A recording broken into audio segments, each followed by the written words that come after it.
কয়েকদিন ধরেই আলোচনায় কেন্দ্রবিন্দুতে আছেন রিপন মিয়া। এটিএন বাংলায় একটি সাংবাদিকের কাছে সে স্বীকার করে সে বিয়ে করেনি। সে কেন স্ত্রীকে অস্বীকার করলো সেটাই জানালো আজকের এই ভিডিওতে।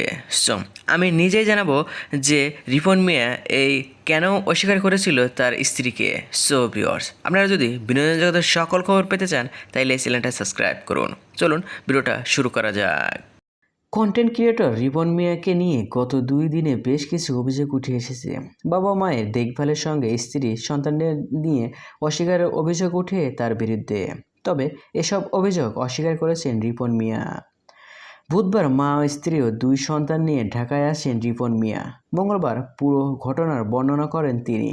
তার মা ফাতেমা বেগম সেদিন কী ঘটেছিল তা তুলে ধরেন। এমন সময় মা ও সন্তানে একজন আরেকজনকে ধরিয়ে কান্নায় ভেঙে পড়েন। ঘটনা নিয়ে রিপন মিয়া সাংবাদিকদের বলেন, কি থাইকে কি হয়ে গেল কিছুই বুঝতেছি না। ঘুম থেকে উঠা চা স্টলে গিয়েছিলাম। এ সময় কয়েকজন সাংবাদিক আইসিয়া ক্যামেরা ধরলো আর আমাকে মজা করতে বলল। আমি ছন্দ বলে মজা করছিলাম। এক পর্যায়ে তারা আমার পরিবারের নিয়ে উল্টাপাল্টা প্রশ্ন করতে থাকে। তারা যে এখানে আসার আগে আমার বাড়ির থেকে ঘুরে আসছে তা আমাকে জানায়নি। তারা বলতে থাকে আমি নাকি আব্বু আম্মুকে দেখি না, আমার বউ বাচ্চার কথা কাউরে কই না, এসব আর কি। এরপর আমার মাথা গরম হইয়া যায়। আমিও মূর্খ, গুছিয়ে কথা বলতে পারি না।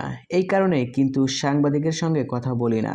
তবে ওনারা ভিডিওর সব কথা রাখেননি, কাটিং করে আমি অনেকক্ষণ কথা বলছি ওনার সাথে, সব কথাও ভিডিওতে নাই।